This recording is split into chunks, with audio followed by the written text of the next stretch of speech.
एक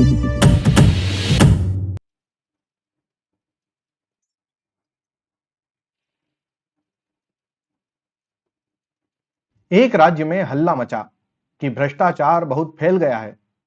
राजा ने एक दिन दरबारियों से कहा, प्रजा बहुत हल्ला मचा रही है कि सब जगह भ्रष्टाचार फैला हुआ है। हमें तो आज तक कहीं नहीं दिखा। तुम लोगों को कहीं दिखा हो तो बताओ। दरबारियों ने कहा, जब हुजूर को नहीं दिखा तो हमें कैसे दिख सकता है?" राजा बोला, नहीं, ऐसा नहीं है।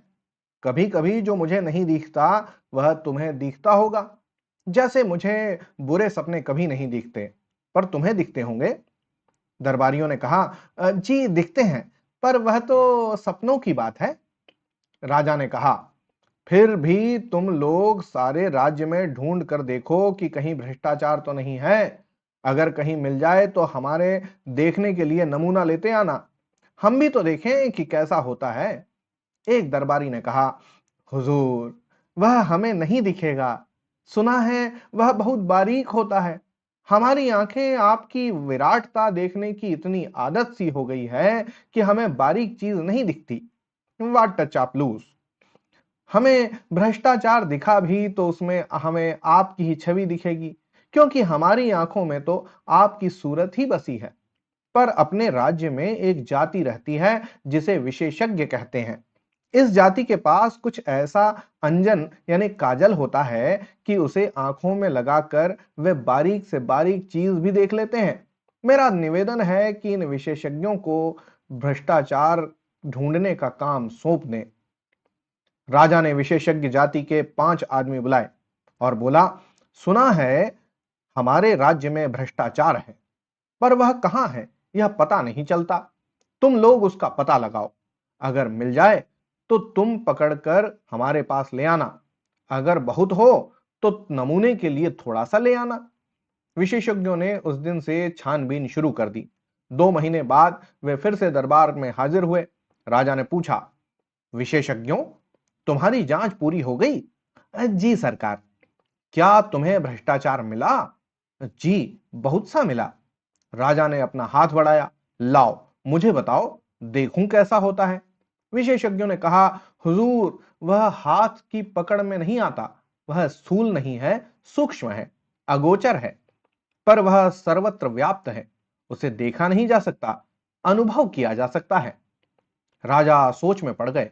बोले, विशेषज्ञों, तुम कहते हो कि वह सूक्ष्म है, अगोचर है और सर्वव्यापी है। ये गुण तो ईश्वर के हैं, तो क्या भ्रष्टाचार ईश्वर है?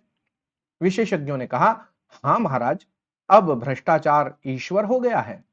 एक दरबारी ने पूछा, पर वह है कहां, कैसे अनुभव होता है? विशेषज्ञों ने जवाब दिया, वह सर्वत्र है। वह इस भवन में है, वह महाराज के सिंहासन में है। सिंहासन में है? कहकर राजा साहब उछलकर दूर खड़े हो गए। विशेषज्ञों ने कहा, हां सरकार, सिंहासन में है। पिछले माह इस सिंहासन पर रंग करने के जिस बिल का भुगतान किया गया है वह बिल झूठा है। वह वास्तव में दोगुने दाम का है। आधा पैसा बीच वाले खा गए। आपके पूरे शासन में भ्रष्टाचार है और वह मुख्यतः घूस के रूप में है। विशेषज्ञों की बात सुनकर राजा चिंतित हुए और दरबारियों के कान खड़े हुए। राजा ने कहा, यह तो बड़ी चिंता की बात है। हम भ्रष्टाचार बिल्कुल मिटाना चाहते हैं। विशेषज्ञों, तुम बता सकते हो कि वह कैसे मिट सकता है? विशेषज्ञों ने कहा, हाँ महाराज, हमने उसकी भी योजना तैयार की है। भ्रष्टाचार मिटाने के लिए महाराज को व्यवस्था में बहुत परिवर्तन करने होंगे। एक तो भ्रष्टाचार के मौके मिटाने होंगे। जैसे ठेका है तो ठेकेदार है, और ठेकेदार हैं तो अधिकारियों को घूस है। ठेका मिट जाए तो उसकी घूस मिट जाए। इसी तरह और बहुत सी चीजें हैं। किन कारणों से आदमी घूस लेता है यह भी विचारणीय है। राजा ने कहा, अच्छा, तुम अपनी पूरी योजना रख जाओ। हम और हमारा दरबार उस पर विचार करेंगे। विशेषज्ञ चले गए। राजा ने और दरबारियों ने भ्रष्टाचार मिटाने की योजना को पढ़ा, उस पर विचार किया। विचार करते दिन बीतने लगे और राजा का स्वास्थ्य बिगड़ने लगा। एक दिन एक दरबारी ने कहा, महाराज, चिंता के कारण आपका स्वास्थ्य बिगड़ता जा रहा है। उन विशेषज्ञों ने आपको झंझट में डाल दिया। राजा ने कहा, हाँ, मुझे रात को नींद नहीं आती। दूसरा दरबारी बोला, ऐसी रिपोर्ट को आग के हवाले कर देना चाहिए, जिससे महाराज की नींद में खलल पड़े। राजा ने कहा, पर करें क्या? तुम लोगों ने भी भ्रष्टाचार मिटाने की योजना का अध्ययन किया है। तुम्हारा क्या मत है? क्या उसे काम में लाना चाहिए? दरबारियों ने कहा, महाराज, वह योजना क्या है, एक मुसीबत है। उसके अनुसार कितने उलटफेर करने पड़ेंगे, कितनी परेशानी होगी, सारी व्यवस्था उलट पलट हो जाएगी। जो चला आ रहा है उसे बदलने से नई नई कठिनाइयां पैदा हो सकती हैं। हमें तो कोई ऐसी तरकीब चाहिए जिससे बिना कुछ उलटफेर किए भ्रष्टाचार मिट जाए। राजा साहब बोले, मैं भी यही चाहता हूं, पर यह हो कैसे? हमारे प्रपितामह को तो जादू आता था, हमें वह भी नहीं आता। तुम लोग ही कोई उपाय खोजो। एक दिन दरबारियों ने राजा के सामने एक साधु को पेश किया और कहा, महाराज, एक कंदरा में तपस्या करते हुए इस महान साधक को हम ले आए हैं। इन्होंने सदाचार का तावीज बनाया है। वह मंत्रों से सिद्ध है और उसके बांधने से आदमी एकदम सदाचारी हो जाता है। साधु ने अपने झोले में से एक तावीज निकालकर राजा को दिया। राजा ने उसे देखा, बोले, हे साधु, इस तावीज के विषय में मुझे विस्तार से बताओ। इससे आदमी सदाचारी कैसे हो जाता है?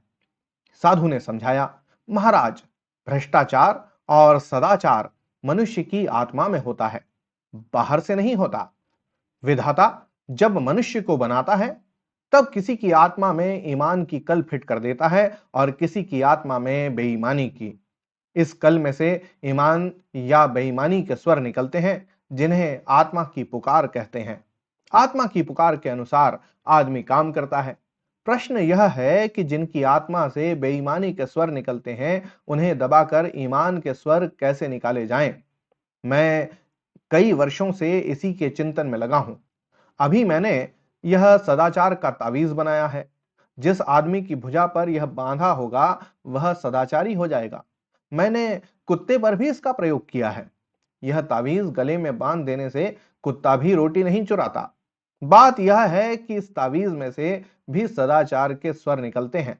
जब किसी की आत्मा बेईमानी के स्वर निकालने लगती है, तब इस तावीज की शक्ति आत्मा का गला घोंट देती है और आदमी को तावीज से ईमान के स्वर सुनाई पड़ते हैं।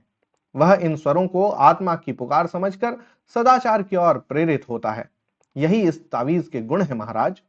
दरबार में हलचल मच गई। दरबारी उठ उठकर तावीज को देखने लगे। राजा ने खुश होकर कहा, मुझे नहीं मालूम था कि मेरे राज्य में ऐसे चमत्कारी साधु हैं। महात्मन, हम आपके बहुत आभारी हैं। आपने हमारा संकट हर लिया। हम सर्वव्यापी भ्रष्टाचार से बहुत परेशान थे, मगर हमें लाखों नहीं, करोड़ों तावीज चाहिए। हम राज्य की ओर से तावीजों का कारखाना खोल देते हैं। आप उसके जनरल मैनेजर बन जाइए और अपनी देख रेख में बढ़िया तावीज बनवाइए। एक मंत्री ने कहा, महाराज, राज्य क्यों झंझट में पड़े? मेरा तो निवेदन है कि साधु बाबा को ठेका दे दिया जाए। वे अपनी मंडली से तावीज बनवाकर राज्य को सप्लाई कर देंगे। राजा को यह सुझाव पसंद आया। साधु को तावीज बनाने का ठेका दे दिया गया। उसी समय उन्हें 5 करोड़ रुपए कारखाना खोलने के लिए पेशगी मिल गई। राज्यों के अखबारों में खबरें छपी, सदाचार के तावीज की खोज। तावीज बनाने का कारखाना खुला। लाखों तावीज बन गए। सरकार के हर सरकारी कर्मचारी की भुजा पर एक एक तावीज बांध दिया गया। भ्रष्टाचार की समस्या का ऐसा सरल हल निकल आने से राजा और दरबारी सब खुश थे। एक दिन राजा की उत्सुकता जागी। सोचा, देखें तो क्या यह तावीज कैसे काम करता है। वह भेष बदलकर एक कार्यालय गए। उस दिन 2 तारीख थी। एक दिन पहले तनख्वाह मिली थी। वह एक कर्मचारी के पास गए और कई काम बताकर उसे 5 रुपए का नोट देने लगे। कर्मचारी ने उन्हें डांटा, भाग जाओ यहां से, घूस लेना पाप है। राजा बहुत खुश हुए। तावीज ने कर्मचारी को ईमानदार बना दिया था। कुछ दिन बाद वह फिर वेश बदलकर उसी कर्मचारी के पास गए। उस दिन 31 तारीख थी, महीने का आखिरी दिन।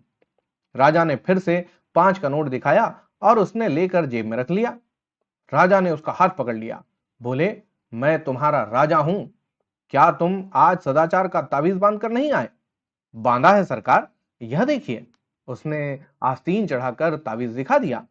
राजा असमंजस में पड़ गए। फिर ऐसा कैसे हो गया? उन्होंने तावीज पर कान लगाकर सुना। तावीज में से स्वर निकल रहे थे, अरे आज 31 है, आज तो ले ले। इसी के साथ पूरा होता है आज का व्यंग, जिसका नाम है सदाचार का तावीज। आपको हरिशंकर परसाई की व्यंग रचनाएं कैसी लगती हैं, मुझे कमेंट करके जरूर बताइएगा। होती है अगली कहानी में फिर मुलाकात, तब तक के लिए धन्यवाद और जय हिंद।